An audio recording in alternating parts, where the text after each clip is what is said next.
So we're going to talk about blood product transfusions. We're going to talk about the good, the bad, and the very ugly things that can happen with blood transfusions. Okay, I don't know if any of you have ever seen this great movie, one of the early Clint Eastwood movies. Wonderful. If you haven't seen it, go see it. If you learn one thing from this lecture, go see this movie. Okay. So this lecture is dedicated to my baby sister, who, since being Valentine's Day, she's my love since she was born. Anybody know where this was taken? You want to take a guess? This was taken on Pitkin Avenue in Brownsville in an old photo studio in 1954. Remember 1954 was the last century. Before there were any millennials. Okay. All right. So why am I going to waste 20, 30 minutes of your precious time talking about transfusion? Right? So one, very common, last year, 85 million units of packed red blood cells were given. Very, very expensive. And you can save lives and reduce suffering with it, but it can do harm. It can do harm to the patients. It can do harm to you if you make a mistake. A couple years ago at Coney Island Hospital, they made a mistake up on the medical ward, and they gave the wrong blood to an elderly person who subsequently died from it, right? Major mismatch, ABO mismatch, who died from it. And not only did the poor lady die, somebody's grandma, but also everybody involved in that case got fired, including the residents and the supervising attending. That's how big a deal it is. Okay? So be careful. Then there's some confusion about what practices are best. Right? When you look at different groups, they may recommend, oh, at what level should we best transfuse? Oh, should we do massive transfusion at this time, or should we not? Right? So we need a solution to the confusion about transfusion, and I hope to help that. And I'm a poet, and I don't know it. An old saying from Brooklyn. So what are our goals and objectives here? Right? No indication for transfusions, to know how to identify and manage bad adverse reactions and other complications, know how to transfuse blood products for anemia, for thrombocytopenia, for coagulopathies, and for massive transfusions. Okay? So what is in blood? Let's start very basic. I'm a very simple kind of guy. Even when I have to use a computer or the ultrasound, I have to ask Adam to come and help me all the time, right? So what's the basic in blood? So 1 unit of whole blood has about 5 cc's of packed cells. There's also platelets there. There's also fresh frozen plasma that have coagulation factors. There's cryoprecipitate that has fibrinogen, very rich in it. There's factor VIII and factor IX, and if you don't have that, you wind up with hemophilia. There's somebody with hemophilia A with blood in their joint that's going to get destroyed. There's PCC, which we now know is probably the best treatment to reverse what? Coumadin toxicity, right? There's activated 7, which is probably one of the most powerful coagulants. However, use that, you probably coagulate everything. So it's not used very much anymore. There are GABA globulins, and rarely we will transfuse WBCs. Not us, the hematologists will, and usually not in the ER. And that's rarely done, even by them. Okay? So let's start with the thing we use the most. That's packed red blood cells. Right? So they test them first. They test them for all these things. Right? It's stored at 4 degrees centigrade, and at that level of temperature, it will maintain its function for over a month. They did some studies recently where they compared fresh whole blood, which, for example, the Army will try to use. You know, when the Marines get shot and everybody comes to help their brother and donate blood, right? And you see pictures in Afghanistan, these long lines. Well, they compare that to stored packed red cells. And they found, at least for the red cells, there was no real difference as far as survival went. So it's okay to use component therapy and to use frozen red blood cells. Just remember to defrost them, or get them defrosted before you use it. You don't want to give someone a deadly arrhythmia or something. Okay? So when do you transfuse packed red blood cells? We'll talk more about that. But always, whenever you give a transfusion, because there is adverse reactions, always think of risk-benefit. What am I gaining? Do I need that oxygen carrying capacity of red cells? Or am I putting this patient at risk because of an adverse reaction, possibly? Right? So always risk-benefit in anything you do. All right, so when do you transfuse? So there are two different schools, right? There is restrictive, where you target the hemoglobin around 7. You don't usually transfuse until it's below 7, and you transfuse to get it above 7. Right? And then there's a little more liberal that have become more restrictive than they once were over the last 6 years when I last did this lecture. Right? I gave this lecture about 6 years ago, and since then they didn't want me to give it anymore, but they had no choice. So I insisted on giving it. So now the target has come down to around 9, even 8 in most places. Okay? This is for chronic stable anemias that may be symptomatic, but they're not going to bleed to death on you. They're not going to have a major MI on you. Okay? And the reason they did this, when you look at different organizations and different experts, including my sister, actually, she's a real expert. She's the head of transfusion services and a professor of ID and of hematology oncology and internal medicine at the University of Washington, Seattle. And what they say is when they looked at the studies for chronic stable anemias that were getting pretty low, that if you were more liberal in transfusing them at higher levels, you could say, oh, they're an old person, and you know, we want to not put their heart under strain or anything else, there was more mortality. Okay? So what might be the exception to that, though? So hemorrhagic shock, right? You don't follow just the hematocrit and hemoglobin.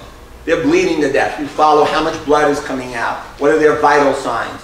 What are complications that are starting to develop? Because the one thing you don't want to do when someone is actively bleeding or losing blood very rapidly is you don't want to get behind the 8 ball. Once they get acidotic and hypothermic, right, everything starts to fail, and then it's too late. Right? We say in Yiddish, it's ochen day, it's just too bad. Okay? And then patients with ACS, studies show that probably they're better off with a hemoglobin between 8 and 9. And if there's a risk of them getting lower, like they have a hemoglobin of 8, but they're going to the cath lab where they may bleed, you're better off making sure they stay above 8 for acute coronary syndromes. Okay? What about older septic patients? Remember, goal-directed therapy, many rivers, right? Saying, oh yeah, you know, some of the older septic patients, if they're not doing well, we should bring them above 30, their hematocrits. That was the original goal-directed therapy. That's been looked at in some very recent studies. There's a couple that have not been published completely yet. And they're seeing that even for those critically ill elder patients who are not actively bleeding and who are not super symptomatic, that it's better to keep them at a hemoglobin around 7 than push them to up to 9 or 10. The other thing that I didn't know is that patients with significant thrombocytopenia, the platelets for some reason, need a better hemoglobin, a better hematocrit to help coagulation. So that if you have someone who's very thrombocytopenic and bleeding, you want to probably aim to keep them at least 9 hemoglobin. Okay. So what are, again, just to go over this again, some clinical practice guidelines from the experts.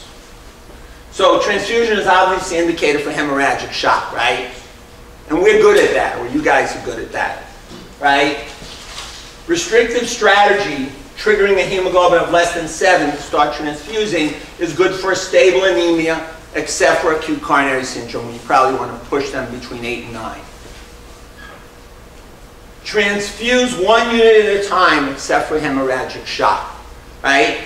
You can always, if they're fairly stable, non-hemorrhagic shock, you can always give more later, but it's hard to take back. And some of you work with me in the ED know that, not just for this, but for other drugs, right? I always will say, well, you can always give more, but if you give too much and they have a bad complication, that's much harder, right? You're giving too much morphine for pain to a little old lady, and now she's now breathing and hypotensive. Yeah, you can give them naloxone, but then you've given a hit to their bodies and to their brains, etc. So why take that chance? Here, start with a lower dose. So the same here. If you don't need it, why give? You can always give more later, right? And just to remember, 1 unit raises hematocrit about 3 to 5, hemoglobin about 1.5. So you can aim for that. Again, and even if you give 1 unit now, as long as they're stable, you can give 1 unit later that night or the next morning.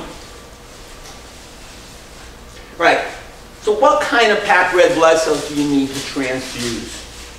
Right? So if you have time, you can do a type and cross match. If you don't have a lot of time, but you have some time, you might decide to do type specific, which is the major ABO group. And it's pretty safe. Especially for a trauma patient, this is good as, almost as good as a full cross match. Now, if you don't have time, they're bleeding out, right? Then type O is the universal donor of red cells. O negative in young women who are going to be pregnant, so you don't mess with the RH factors. O positive to all others, so you save the O negative, right, for when you need it. And that's actually from a Maryland shock trauma study. And the reason I bring that study up is because it was done by someone wonderful who was our first chairman here, Tom Scalia. Right? And they've done some wonderful stuff on shock, and particularly shock in the elderly. What about fake blood? Doesn't work at this point. Doesn't last. It has too many complications. No one's going to tell you to give fake blood yet. Okay. So what are some complications that you might see that you got to watch for? Right? Remember, the eye doesn't see what the brain doesn't know. If you don't think about these, you may miss them until it's too late. Right? So there are minor reactions. Most common is febrile. There are allergic reactions. There are more severe. The big one you don't want to mess up is acute hemolysis from messing up the ABO grouping, which is usually because of a clerical error, quote unquote clerical. Anaphylaxis, bacterial contamination. Now there's some good studies that show that the recommended time to keep a unit up when you're transfusing when it's not hemorrhagic shock is no more than 4 hours. That's what's recommended by the experts. Okay? However, sometimes like you have someone who has congestive failure from high output failure, you can push that maybe to 6 hours. But for most people, 4 is max, and if you could do it if they're safe and tolerate it 2 or 3 hours, that's fine. Because the longer that thing is hanging, the more chance it may get contaminated. Okay? Especially with Gernsheimer around, gets put on gloves and all kinds of stuff. Who the other day was right and told me, Gernsheimer, put labels on the urine, make sure you have gloves on. I think that was Balakrishnan, actually. And he was right. Okay. And then there's trolley and taco, right? One is an ARDS reaction, very, very deadly. You treat it like an ARDS. The other is fluid overload.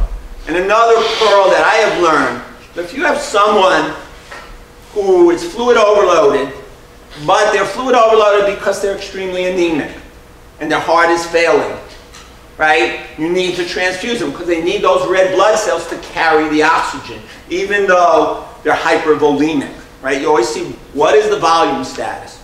So one thing that you can do is as you're transfusing them, you can, number one, give them Lasix first, right? As long as their pressure is good and they have enough volume, you give them Lasix because they'll get volume with the red cells and with the saline that you have to give it with, okay? In addition, you can give it slow. You can give it over 4 hours, 3 or 4 hours, rather than over an hour or so, and watch the patient, okay? And then there are these delayed reactions, especially bad infections and some immunomodulated stuff. And then there's the dreaded OMS reaction. Very rare, but very deadly. Everybody knows what the OMS reaction is? Never heard of it? All right, so it's the old man syndrome. We can't give you blood transfusion, Mr. Gernsheimer. Your blood type has been discontinued. Whatever. All right. So something my mother used to tell me, and I always remember my mother on Valentine's Day because my dad would bring this big cake he would buy on Pitkin Avenue that had a candy heart on it, right? It had like 50 million calories and cholesterol, but it was wonderful. But she would always say, besides Joel, you be nice, she would always say, an ounce of prevention is worth a pound of cure. Always be safe. Make sure the tubes are properly labeled. Label them where you draw them. Don't take a chance, bring them over to the desk in the A-pod where there's craziness going on and they get mixed up. Right? That's what happened at Coney Island Hospital up on the ward. Okay? Make sure the blood is given to the right patient. When I was a resident up on the ward, one of the pillars of emergency medicine, who's the chairman still, I'm not going to mention the name, was my intern. And he almost gave the wrong blood, an ABO mismatch, to a patient. Lucky I was his resident and checked it as I saw it, and it turned out it had gotten mixed up. And that would have probably killed the patient and killed his career. Instead, he's the chairman of a big university medical center hospital. So be careful. Use the transfusion setup with the filters. They work. Use normal saline. It causes less hemolysis than some of the other stuff, especially better than D5. For patients who may be at risk for transfusion reactions, they can do something to reduce it. They can do what's called leukocyte reduction. And you know when you fill out those orange cards at downstate and they drive you nuts, and on it it says, oh, is it a sickle cell patient, but also is it a transplant patient? Because those patients who are at more risk to have transfusion reactions, they can play with that blood, not only match it better, but do things like leukocyte reduction and radiation and stuff. And so they don't get these bad immunomodule stuff down the road, right? At the first sign of reaction, just stop it. Even if they say, oh, it's just a simple febrile, don't take that chance. It may be an early major ABO. Stop it. Send the blood in the bag to the blood bank so they can check on why this reaction happened. Very important. Also, pre-medication has not been shown in studies to work. Giving Benadryl or giving Tylenol ahead of giving the transfusion, unless there are other reasons to do it, not going to help prevent a reaction. Right? So most common is febrile reactions. Here's what you do. Not going to take a lot of time. Urticaria, right? Treat with Benadryl. Acute hemolytic reaction, ABO incompatibility. This is a biggie. This is usually due to some error in giving it and drawing it and that kind of clerical stuff. Be careful. Once you get it, you stop the transfusion, you give them IV fluids, you look for these complications, you do your ABCs because they may need it, you support them, and you have to report this. This is a major thing. What happened in Coney Island is they tried to hide it. Never, never hide it when you make a mistake. I tell you, nowadays you're not going to get away with it. Everybody's looking at you. And if you get caught trying to cover stuff up, they will come at you. You give them a reason, they will get you. All right, anaphylaxis. One thing I just want to mention about it is this stuff, and especially epinephrine.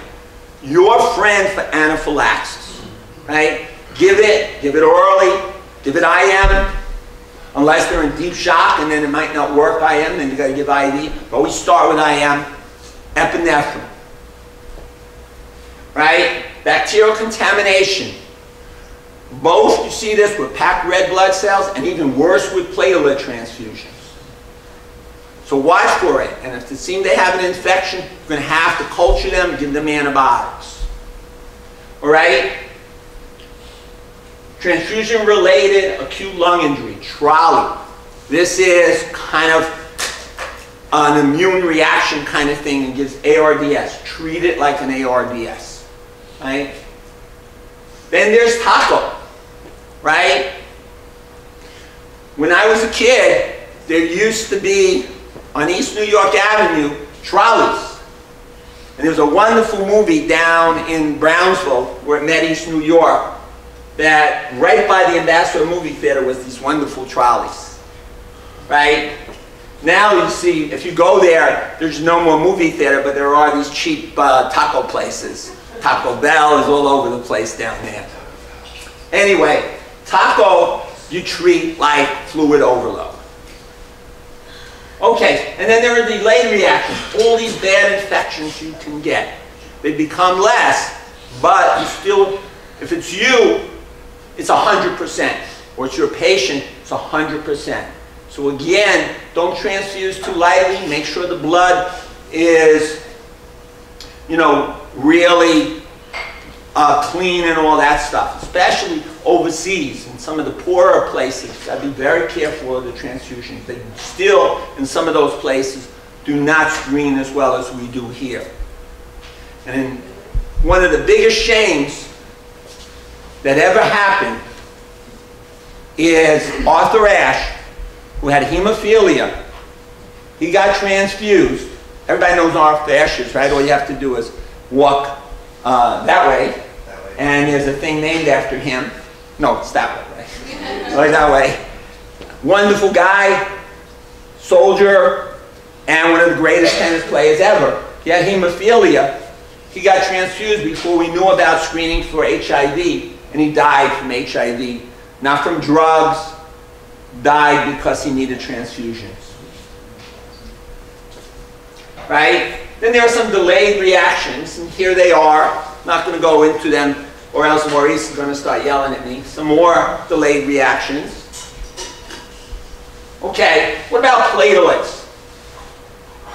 So, the old days, they would do random donor platelets, small bag from one person. They have a very low shelf life. That's why they're very hesitant to give you platelets. And in most places, if you want a platelet transfusion, they're going to ask you to talk to the hematologist. In most places. One bag, that's a simple bag, raises the platelet count by 5 to 10,000. And the usual dose would be 6 to 10 bags to start with. And you should do ABO typing for platelets. You don't have to do the other small groups, but ABO, yes. Right? Often now, they'll have what's called aferous platelet units that have single donors, but when they, a lot of times you have to check. When they say they're giving you a platelet pack, it may not just be one unit, which is the simple units like 5,000 to 10,000. It may be an apheresis pack or another type of pack that may be the equivalent to about 30 to 50,000. So check with the blood bank, right, what they mean by that. And that should increase the platelet count by 30 to 50,000. And you're also less likely to develop platelet antibodies when you use the apheresis units. Right? Here's someone with almost no platelets. So when do you have to give platelets?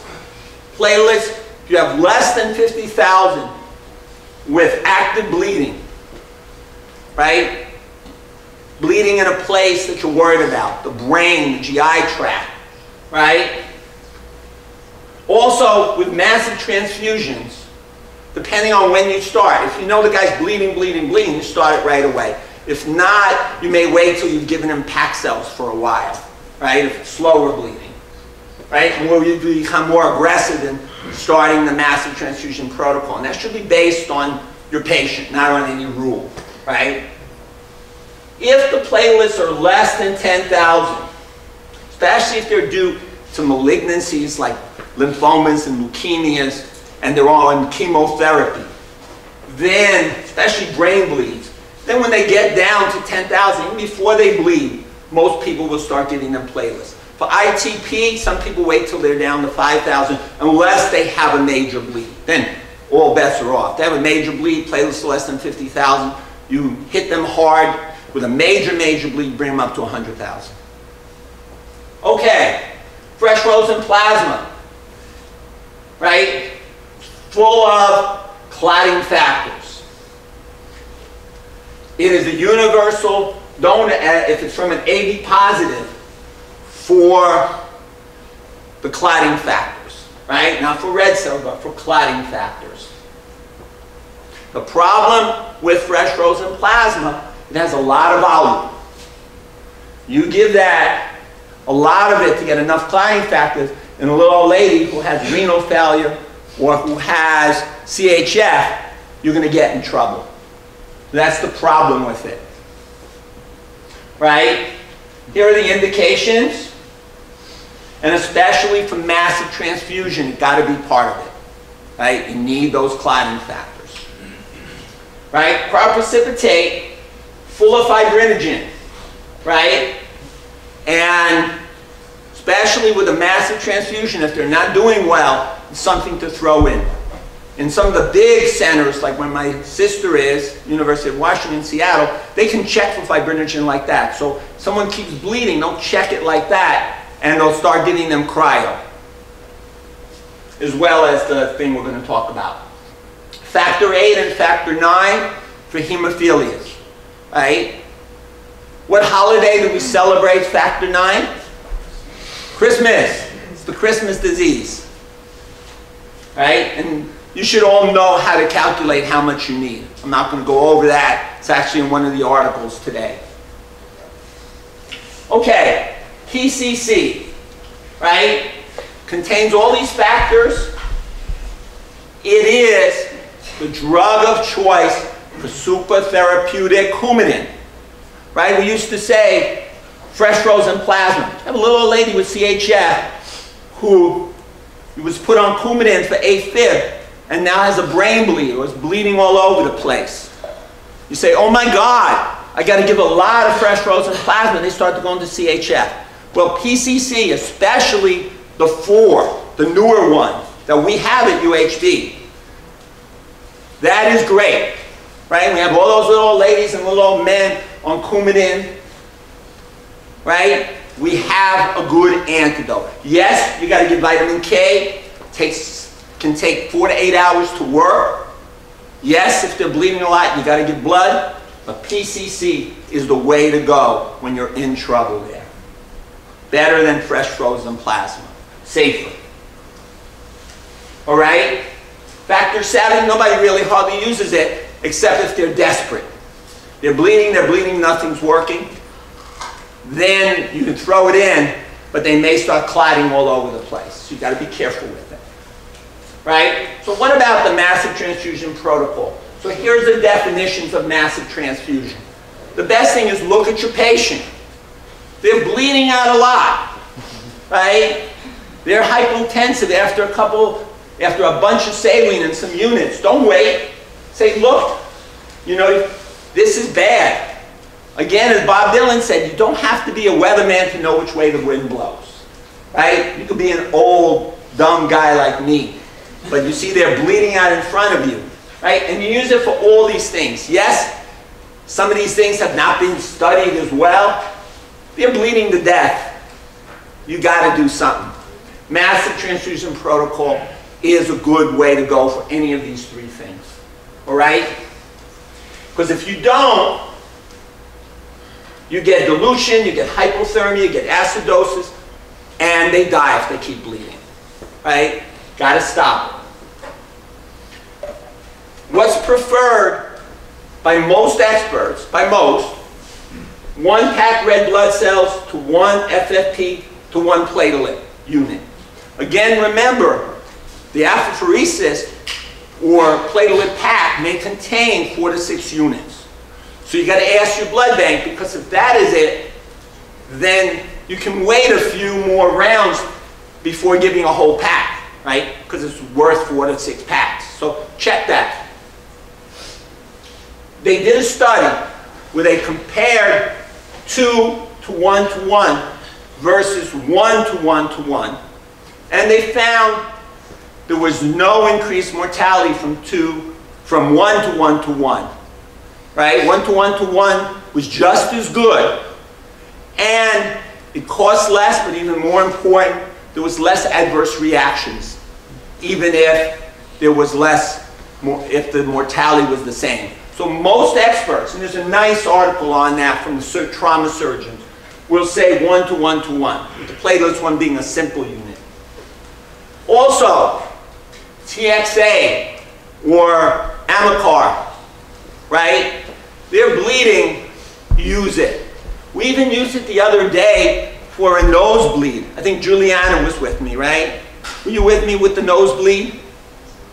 No, it wasn't you. It was you. I was some other good-looking person, you know. But we had this guy who was bleeding in the nose, and we took TXA and we put it on some gauze, and it was magic. It's good stuff, right? And if they keep bleeding, consider giving them cryo. Give them cryo, right? How about reversal of anticoagulants? Everybody nowadays is on NOACs. They give it out like M&Ms, right?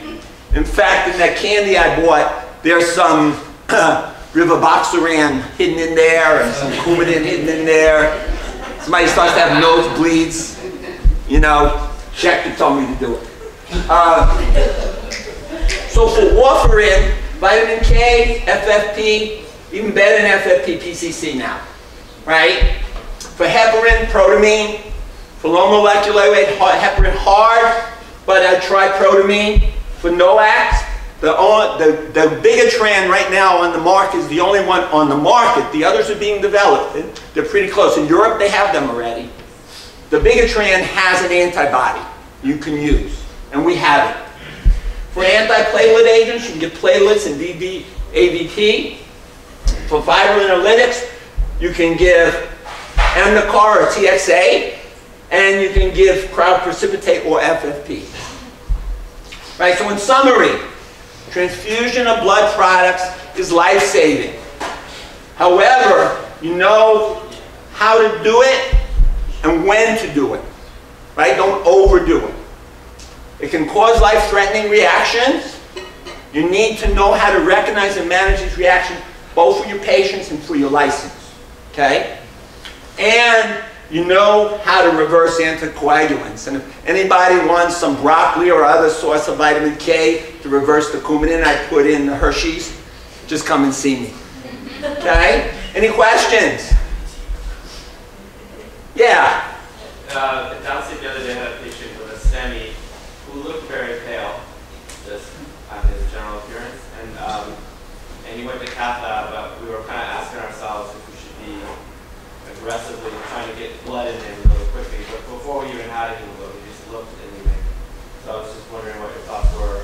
You know, because it seemed like the main objective is to get into the cath lab as quickly as possible. Yeah, I mean, again, you got to use your judgment. A lot of these things are not written in stone. my sister said, and she was my consult via phone,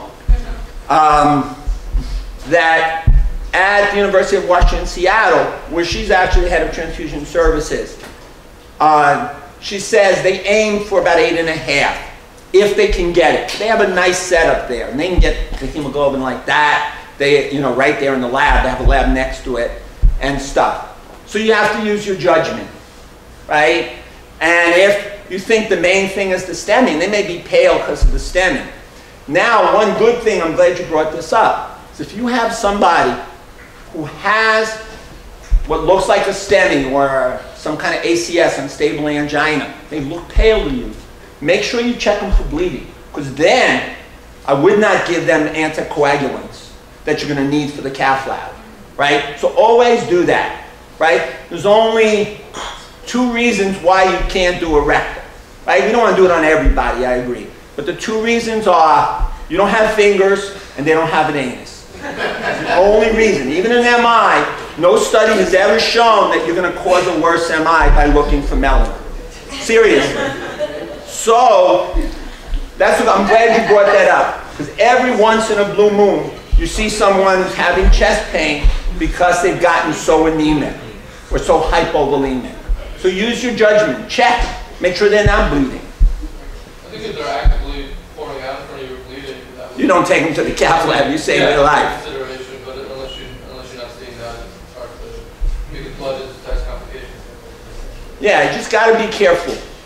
But yeah, without knowing what the hematocrit is and hemoglobin, especially a downstate, boy, you have to give them your firstborn sometimes to get blood from them, along with 5 million vials of blood, right? Not like the county. Okay. No problem.